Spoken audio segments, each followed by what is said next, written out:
Hi there. My name is Lucas Weiss, and I am the host of the Weesesports Quarantine Chronicles. For today's episode, I'm joined by Alexis Brudnicki. Alexis is an MLB.com reporter and producer covering the Toronto Blue Jays. In this episode, I chat with Alexis about her journey into baseball media, covering the top stories in Canadian baseball, how she stands out on the Blue Jays beat, as well as what she's learned over the last 10 years in baseball media. The Weesports Quarantine Chronicles is available on YouTube, Apple Podcasts, and Spotify. So make sure to like, rate, watch, and subscribe to all three of those channels. Now let's get to episode 45 with Alexis Brudnicki on the Weesports Quarantine Chronicles. All right, on today's episode of the Weesports Quarantine Chronicles, I'm joined by Alexis Brudnicki. She is a Toronto Blue Jays reporter for MLB.com. Alexis, welcome to the Weesports Quarantine Chronicles. How are you? Good. Thank you for having me. Much appreciated. It's nice to talk about sports. Yeah, for sure. Yeah, so much going on right now. And, I want to ask a question, first off, before we get into, your career and, baseball potentially returning. I know that you and I'm currently attending Centennial's graduate sports journalism program. You, of course, graduated there a few years back. And it's sort of weird to be for your former prof, Shai Davidi, to now be your colleague on the Blue Jays beat. Yeah, we have talked about it. It is, and it's not just me. There's other Centennial students who are around the Blue Jays beat and on the Blue Jays beat with us too. And Shai along the way too has been really helpful to me. He was my reference when I applied to my master's degree program, and he was a reference for me when I applied to my doctorate program. And in those applications, he was my teacher. He was a reference as an educator.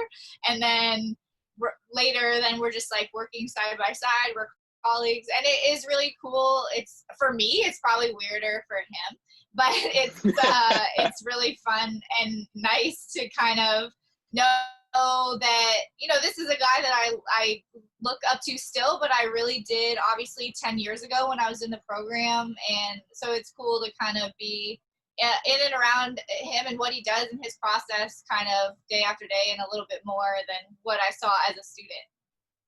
Yeah, and certainly for me, you definitely see what he does, from a bird's eye view, watching on TV, listening to him on, various hits and whatnot. But it just goes to show you, the Centennial program, the graduates that have come there, and, me currently in these weird times right now. But it's just great to be able to rely on and connect with, graduates of the program, to be able to just pick their brain and talk about, the sports media industry, which is what we're doing right here.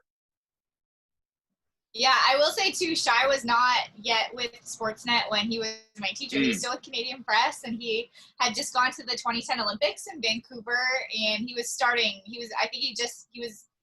was about to take the job maybe when our semester was ending with Sportsnet. So it's been a journey of watching him along the way too, which has been super, super cool. And the program obviously really helped me in a lot of big ways, and I'm appreciative of that and the people who are a part of it. And it is exciting to see people continue to come out of that program. So Alexis, you first went to Western, got your undergrad, and then you're thinking, okay, you have the degree, but like many, college graduates, what are you going to do? So what was going into sports journalism always in the cards for you, for your career? No, it never was. I thought I was going to go to law school, and I worked at the courthouse in London, Ontario. I volunteered with the Salvation Army court office, and I thought that was what I was going to do. And I just didn't love school.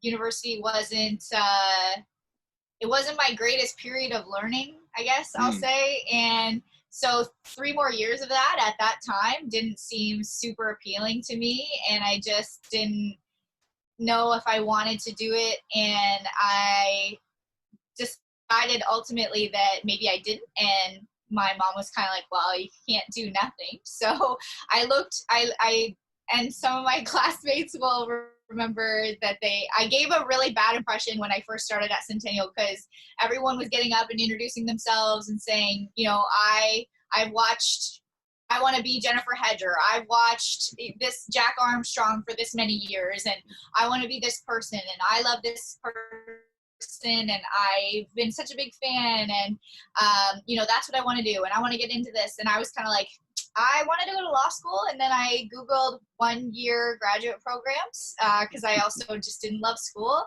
and then I Googled, I added sports to the search because I did have always loved baseball, and so I hope that I know I've cleared it up over the last 10 years, but I definitely left a bad impression with my classmates at first because it wasn't ultimately my dream, and I definitely didn't get that out in an eloquent way. And I for sure thought that I would be a lawyer.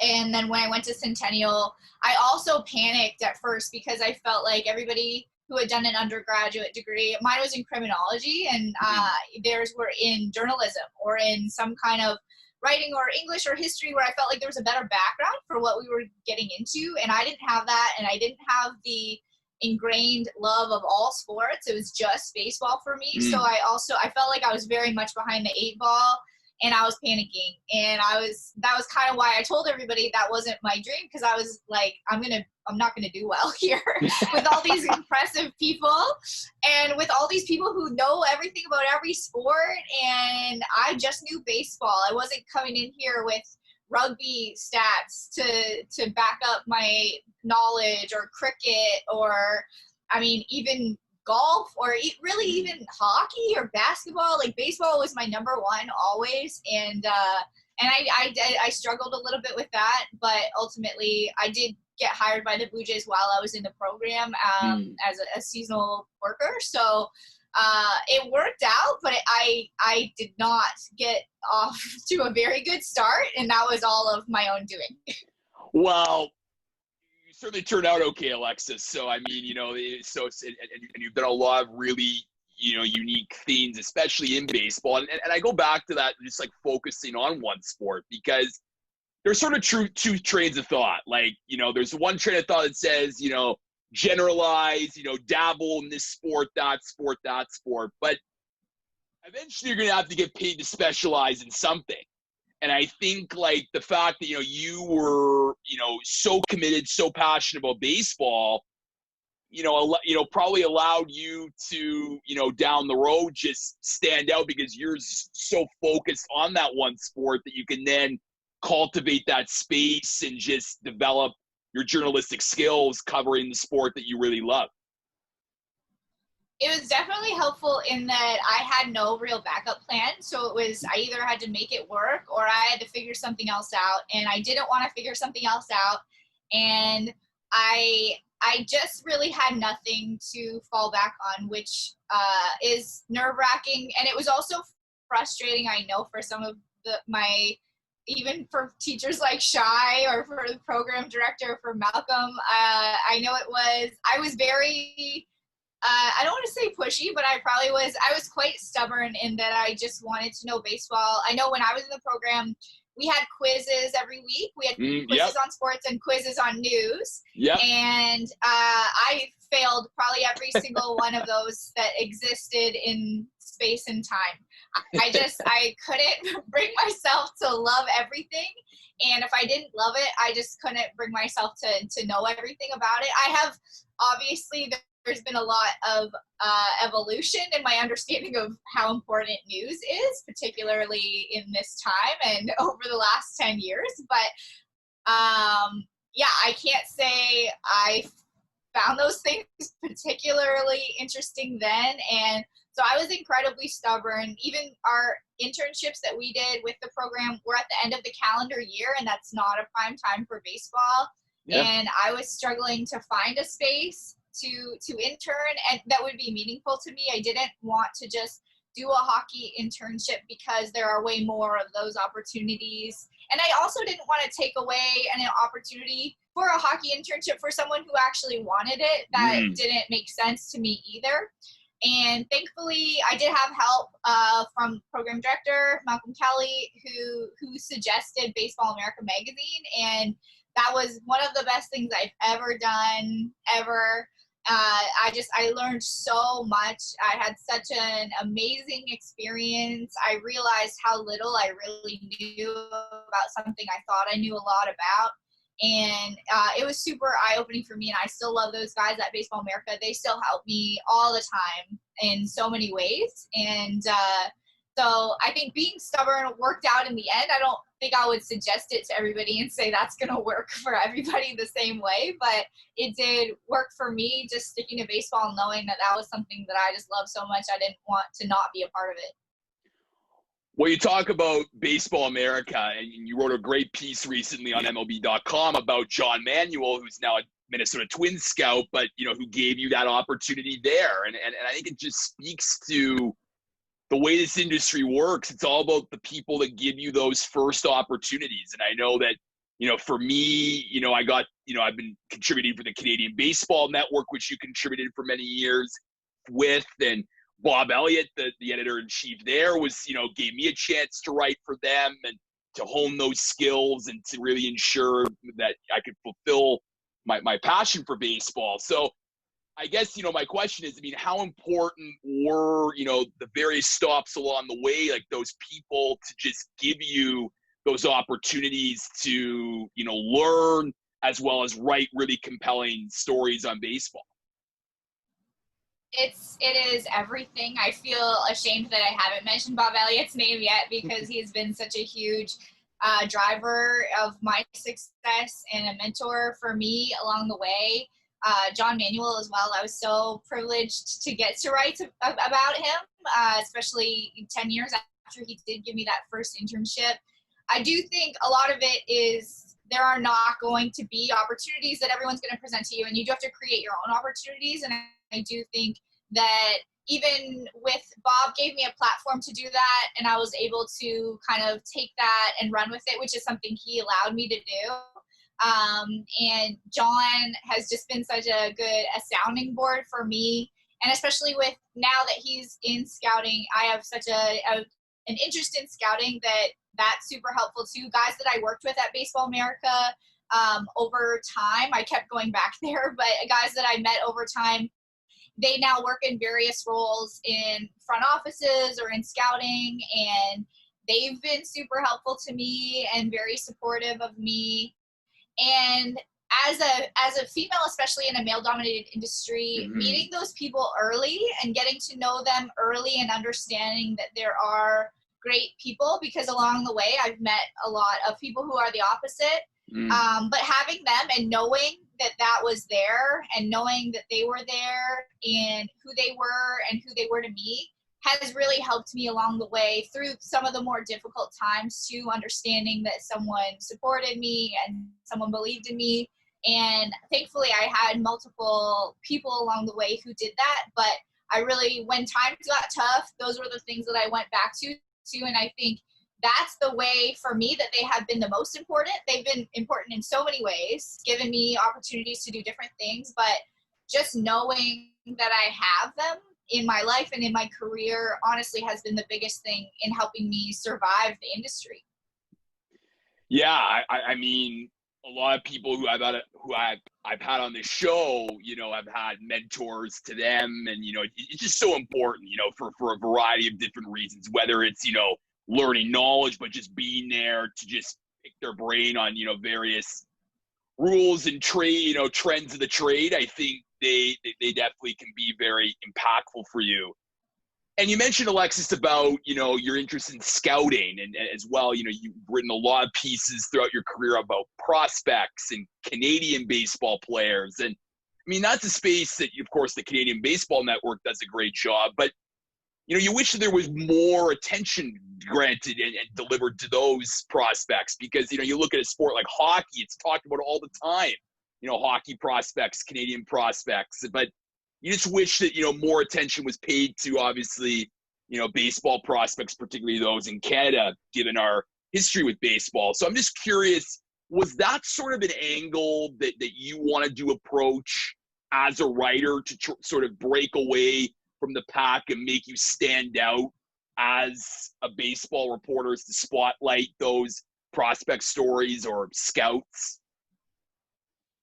It certainly wasn't how I set out, and I think every opportunity I had to talk to people kind of led me to something further and led me to something more. And Baseball America led me to cover the Baseball Canada banquet, and when I covered my first banquet, that led me to meet Bob Elliott. And Bob, on his platform, Canadian Baseball Network, really gave me freedom to write kind of anything I wanted and anything about Canadian baseball that I could come up with. And that opportunity and freedom and allowance really led me to just love Canadian baseball. I don't know that before I got into it myself, I didn't know how hard it was for Canadian players to reach the highest levels. I'm not sure I understood the challenges between somebody trying to get in playing time as a high schooler in London, Ontario, where I'm from, versus somebody in California or Texas or Georgia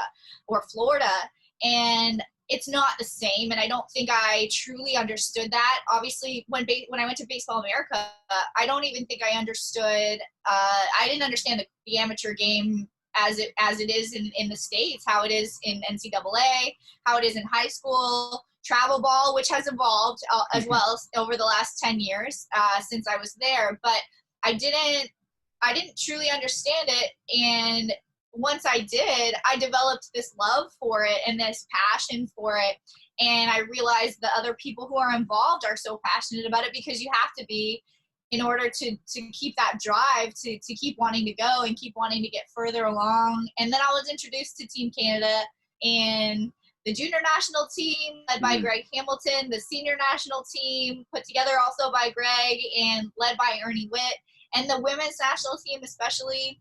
And for me, just understanding, getting to be kind of just a part of the environment that Team Canada was in and appreciating what they do and their journeys and their battles, and getting to know those people was just something that once I started, I just couldn't stop. I just couldn't get away from it. And I became a part of that very tight-knit Canadian baseball community. And that's what it is. They just have such an appreciation for each other and a passion for the game. And I could not appreciate more getting to be a part of that space and being able to tell some of their stories. And I definitely didn't set out to carve a niche for myself. And sometimes it's hard because you do get boxed in a little bit too when you do that. But for me, it was just something I loved and I was passionate about, and I got to talk to other people who were so passionate about it themselves. And I couldn't get away from that. And the same goes for scouting. I don't think I understood the things that scouts do and how they work and what their jobs entailed until I got more into the game and I had a further understanding. And then the Blue Jays sponsored me to go to scout school. And that's just a part of the game that I don't think gets enough attention for what those guys do. Everybody in baseball works so hard and is so passionate, and there's so many jobs we just don't really know about or shine the spotlight on. And for me, getting to know those people as people has helped me, and being able to ask them a ton of questions. So when I'm calling these guys lately for this scout series that I've been doing and saying, hey, I want to write about you, is that okay? Some of them have said, like, I don't want the story to be about me, and I understand that. But thankfully, more of them have said yes, and I think it's fun for me to get to talk to these guys and tell. They have the best stories. Scouts have the best stories. Sure. No doubt about it. Yeah, they're the ones. They're just a treasure trove of stories. But when doing this scout series, which has been really eye opening and really insightful to read, and going to scout school yourself, like, is there an aspect of scouting that people may not know about that that you've spotlighted in you writing about these scouts? I think it's, I don't know that I've highlighted it, but I think it's just the amount of time and effort these guys put in. I think one thing that I kind of hoped would be eye-opening was I've asked these guys about, all of them, I've asked them who's been the biggest standout player that you've seen and the biggest miss, the guy that you saw who maybe turned into something you didn't know what he would be. And none of those guys are guys that are with the organization that scout works for. And so even the biggest standout for two of the Blue Jays scouts that I talked to was Francisco Lindor. And they knew in 2010 that they were not going to get him. But I hope I highlight, these guys see everybody, they have to do the work, even though you're not seeing, even in a 40-round draft, you're just seeing the 40 players that your team gets. These guys are doing work on hundreds and hundreds of players. And I didn't specifically write that, but I hope it comes through where, there are so many stories, so many guys that they see, so many guys that they don't get, and Francisco Lindor wouldn't have got to them in the draft, and he didn't.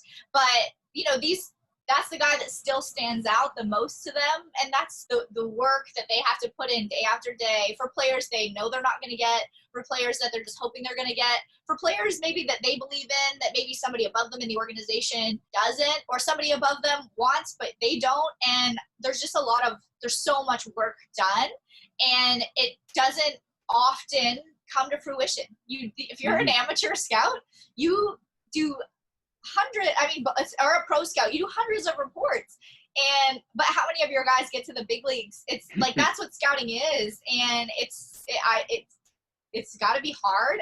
It's frustrating. There's not a lot of reward, but the journey is the reward for all of the guys that I talked to, and I hope I got a chance to kind of highlight that and just how hard they work. I want to go back to something that, you said about, the Baseball Canada, being, a real tight-knit family. And of course, you working with Baseball Canada and writing a lot of really unique stories. I'm just curious, Alexis, was there a story that you wrote that stood out to you, in your time, profiling and writing on Canadian baseball? I think my favorite stories are always the ones with the women's national team, and I've gotten to do a few longer form pieces on the women's national team with the hardball times and Fangraphs, and kind of go into more detail and talk to other women from other national teams. In 2014, I got to go to Japan to the Women's World Cup, and I got to write about women from Team USA, from Team Japan, also from Team Canada, and just kind of highlight the sport in general and maybe present that to an audience that isn't familiar with it. And those ones are probably the most important to me, and the ones that really hit home as well. Like, these women, most people don't even understand that they are actually playing baseball. This is baseball. This is not softball. This is not fastball. This is baseball. Yeah. And even to get past that and into their journeys, they all have full-time jobs. That's really important to me. But always, I think the story that sticks with me the most from Baseball Canada is Luke Wilson. He's a tight end for the Seattle Seahawks, and he played with the junior national team. And I wrote a story on him recently, a few weeks ago, to go along with the Scout series, because I also asked every scout, what's the best story that you came across? And like, Miguel Gonzalez was signed out of a beer league, or Kevin Pillar was obviously a 32nd rounder. But Jamie Lehman, he used to cover Canada, and now he's a cross-checker in California. And his best story, I texted him, I said, do you think your best story would be Luke Wilson? And he said, oh yeah, for sure, we should talk about that. So I called him again after we had already talked, and we talked about this opportunity that they wanted with Luke. And Luke was at Rice. He was playing football at Rice. And he actually had a broken foot when Jamie called him and said, hey, are you still playing baseball at all? And Luke was like looking at a cast up halfway up his leg, and like thinking, I haven't swung a bat in 2 years. And he was like, I'm still playing. And so Jamie and Andrew Tinish, who was the scouting director at the time, he's now the VP of International Scouting, brought him to Rogers Center and just had him swing away. And he just started hitting bombs. Like, he was hitting upper deck, 500 level, 300 level, off the facing of the level of excellence, and they were like, wow, this is power. Like if there's, and he was a guy that they already knew had the makeup they wanted, and if you have makeup and you have power, and both of these are like elite level skills, are like, how do we get you to play for us? And Luke did go to extended spring training in 2012 for about a month, and then got drafted by the Seahawks and went on to be a Super Bowl champion like a year later. So he obviously made the right choice, but his story and the way he tells it, he's such a phenomenal storyteller, such a funny person. I think it's the only interview I think I've ever done where instead of like listening to a podcast when I was running the next day, I replayed the interview because it was basically him on a podcast telling a story, and he's just like a hilarious person and enjoyable to hear that from. So his story definitely sticks out in my mind as just like one of my favorites. Well, it's funny you mentioned Luke Wilson because I think he was on recently Tim and Sid or the Fan 590, and he was talking about the story with Joe Siddle, where Luke, when he was younger, wanted to get an autograph of Joe, and Joe didn't give him an autograph. And then like years later, when he was like a Super Bowl champion, he then like gave Joe like an autographed ball of like when he won the Super Bowl. So like, but yeah, like you're absolutely right. Like just entertaining person to listen to, and you just want more. Like you wish he like hosted a podcast or something because he's just so entertaining. I know. I told him when we were done, I said, like, the only regret I have is that you told this story so well that I have nothing left to ask you. I can't come back for any more. I have nothing. There's nothing left. Yeah, that's best feeling for a journalist when someone gives you that good of an interview. But Alexis, so I mean, you've worked at Baseball Canada, you've worked at all these different places. How do you then end up with MLB.com covering the Blue Jays? It has been a journey. I worked for a lot of other places, but this job that I have now, that I got after 9 years in the industry, is the first full-time job I've had in the industry. So it's been a struggle for sure. I have to say it's not been an easy journey. And like I said, you have to create some of those opportunities along the way where there are none to be given to you. But I contacted someone at MLB. I think I reached out to Jim Callis. Jim is someone I know from Baseball America who now works with MLB and MLB Pipeline. And I worked with him at Baseball America, but from afar. He was working from California when I was in North Carolina. And I knew that the Cleveland beat writer, Jordan Bastian, who had previously been in Toronto, was going to move to the Cubs. And I just wanted to know what was happening with that Cleveland job. So I said, I don't know who to ask, but do you think anybody would be interested? I have a lot of contacts in Cleveland. A lot of my friends who I worked with at Baseball America work in Cleveland, and that could be a cool opportunity. And he said, I don't know, but, here's somebody else's email. You should ask them. And I reached out to Jim Banks, and he kind of runs the American League side of things for MLB content. And he said, I think we already have someone for that spot, but we have all these other jobs kind of opening up. They had created the reporter/producer position, where they added extra people in a bunch of the big league cities to do some reporting, to cover some of the visiting team, and then to do some back-end production type stuff. And so they had created this job, and there were going to be, I think, 12 to 15 of these jobs. And they just said, are you interested? And I said, sure, I would love to know more about it. I would love to put my name in the ring, throw my hat in there, however you want to say it. And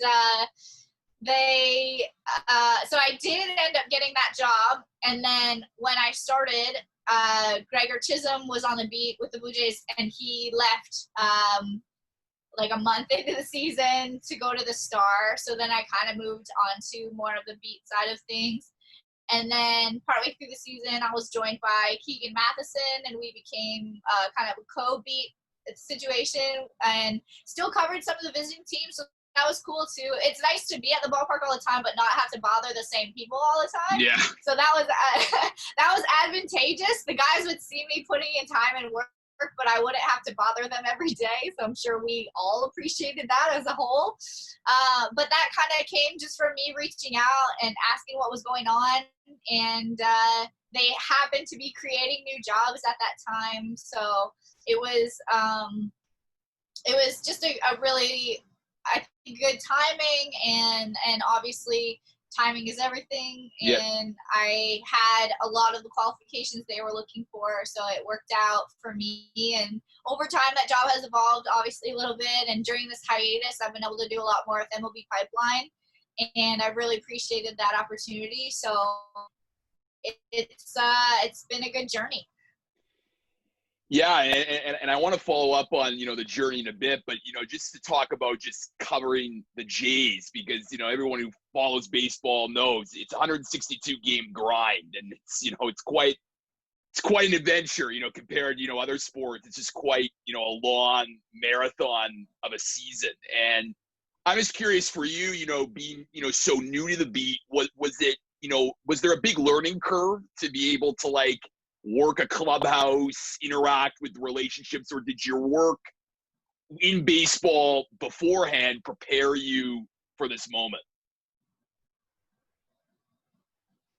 I was pretty prepared. I think a lot of it was I've been covering a lot of the minor leagues over time for Canadian Baseball Network, for various other outlets, and to be honest, if there was a perfect year for me to start on a beat, it was last year when a lot of those minor league guys who I covered in the minor leagues were in the big leagues. And when we had a brand new manager in Toronto, Charlie Montoyo didn't know anyone else better than he knew me. So it was kind of an even playing ground for me. But honestly, knowing a lot of those guys and covering them in the minor leagues was really helpful to me. Even guys last year, I would go to Buffalo on my days off. And even guys that I just met in Buffalo last year, when they made it to Toronto last year, it was easier for me.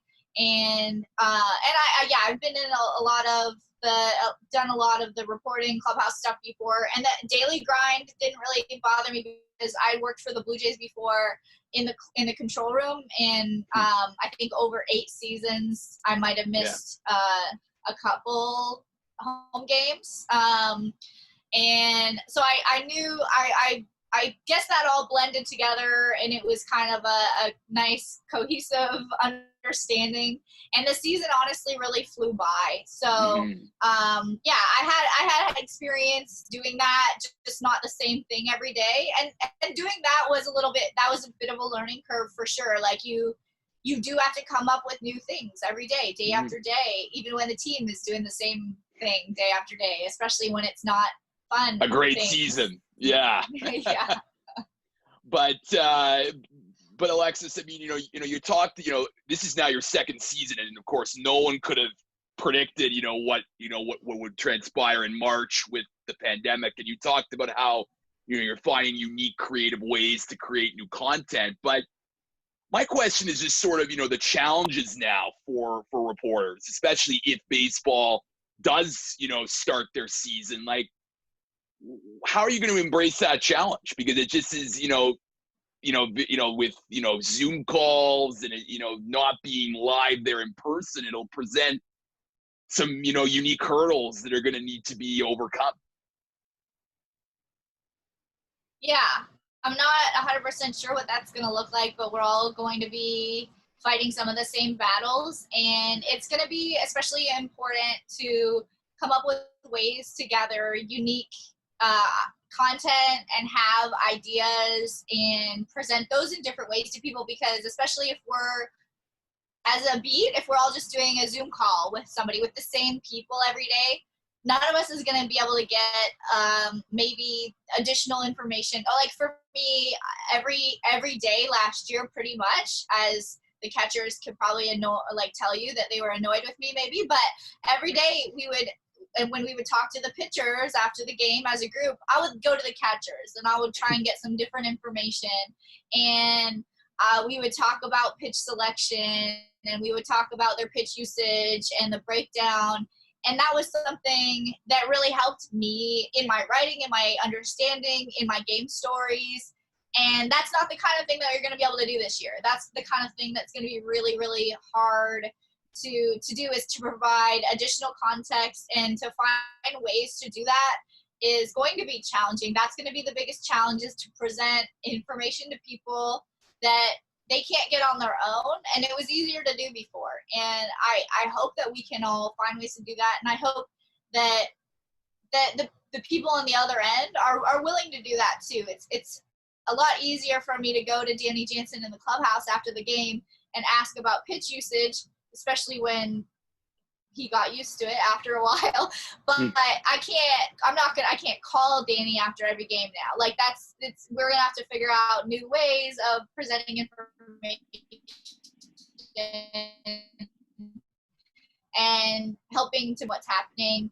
And that will be a challenge. I don't know what that's going to look like yet, and I hope to continue to kind of brainstorm ideas with our group and our team and figure that out, because I hope we still can provide things that people want to read and unique things about the game. I want to end, this conversation going back to, you talked a lot about your journey and how, this, after 9 years is your first full job in the industry. And I think a lot of young journalists and writers, they want that instant gratification. And I think, everyone, wishes that, because, it's such a changing industry, and sometimes, you want that, big beat right away, or that big opportunity. But sometimes you have to wait, and, sometimes you have to wait, like making your own opportunities, hustling to find, new ways to produce new content. How have those experiences, just in general, just made you, a better person, a better journalist, compared to someone that, just, gets that instant gratification right away? Because it just feels like, for me, like those many, many years of creating those new opportunities have given you finally, that payday, if you will, with getting that first full-time job covering a big league team. Well, I definitely don't think they made me a better person. I think they made me a worse person. I've definitely become more skeptical, less trusting. But journalism-wise, honestly, every experience I've had has given me a different insight into the game that I never had before. And it helps me present ideas in a different way than other people do. Going to scout school has helped me see the game from a different perspective, and even I've had the opportunity to sit down with a lot of players and have them go through a scouting report with me on themselves, which has been a project that I have so loved doing and have learned so much about these players from. And I wouldn't have thought of doing that if I hadn't gotten to go to scout school. I don't know if I would have the same appreciation for scouts that I do. And that side of the game is just so, I guess, intriguing to me. And I hope that when I present these ideas, like these scouting reports, that if I'm learning something, the reader, and I'm around the team every day, that the readers who are not are going to learn something too. And I hope that is something that they want. Obviously, some people just want injury updates and who's on the roster, who's off the roster, who's pitching today. But I do think some people also want to know, what's going on with this person, what's happening in their life, maybe that affects them on the field. And for me, it's also, I think the grind for me and not really having a job and trying to fight my way through really helps me commiserate with some of these players who have experienced that on a whole other level and in a whole different way. And it's given me a real understanding that, like, these guys are people, and this is a business, and it so often gets boiled down to all of the business of baseball and sometimes treats players as commodities.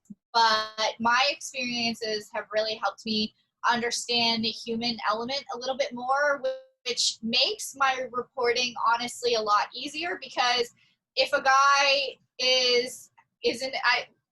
I don't want to use Aaron Sanchez last year. Like, this is an example where he had a rough start. He had a few of those last year, and there was an inning in which he didn't go to first base on a ball where he should have probably covered first base. And I don't want to say he should have. I'm not a coach. I'm not a baseball player. That's tough. Their jobs are tough. And they ended up giving up 3 runs in that inning. And to be fair, the Blue Jays didn't score in that game, so it didn't matter if he gave up 1 run or 3 runs in that inning. They didn't score for him, so that wasn't it made no difference. But I did want to ask him about the play, but understanding the human element, I think, also helps you understand how people react to things. Like, these are not robots who just make every play, and when they don't, it's some kind of malfunction. And so I knew that the person who came up to the plate for that play was Tim Locastro. It was the Diamondbacks, and Tim Locastro he was a Blue Jays draft pick, and he's a Layman draft pick, actually. So, and he's from Albany. He's from near here. And he's like the fastest person out there. He's one of the fastest guys. Like, his run speed was his carrying tool. It carried him to the big leagues, and that's his number 1 tool is his speed. And so I asked Aaron, instead of just saying, like, what happened there? How did you screw up? Which is how it sometimes comes out from people. I said, how does your mindset shift as a defensive player when you see the fastest guy probably in the league coming up to the plate? Like, because for me, I know I would be rushing. If I'm seeing that guy, I'm rushing a little bit. And maybe when you're rushing, maybe that leads to the problem. And so he knew what I was asking. I was trying to ask it in a tactful way, and he broke down the play, and he said that it didn't go the way it should have gone, and that was his fault. And for me, I think just understanding that there's a tactful way to ask things, and there's a reason for everything. If something goes wrong, guys understand that it went wrong. If you give up 6 runs in 1 inning, they understand that that's what they did, and that's what they're there to answer for. I don't think we need to make it worse on them. And for me, I think over time, I don't know that I always understood that element, and I don't understand it to its fullest now either. I'm still learning, but I think it's helped me just to get more of a glimpse into these players, who they are, what they do, what makes them tick. And I think it informs my journalism, and I hope it does. Alexis Brudnicki, she is a Toronto Blue Jays reporter and producer for MLB.com. Make sure to check out her work. It's fantastic, particularly if baseball does start up in July. Alexis, thank you so much for joining me today on the Weesports Quarantine Chronicles. Thank you so much for having me.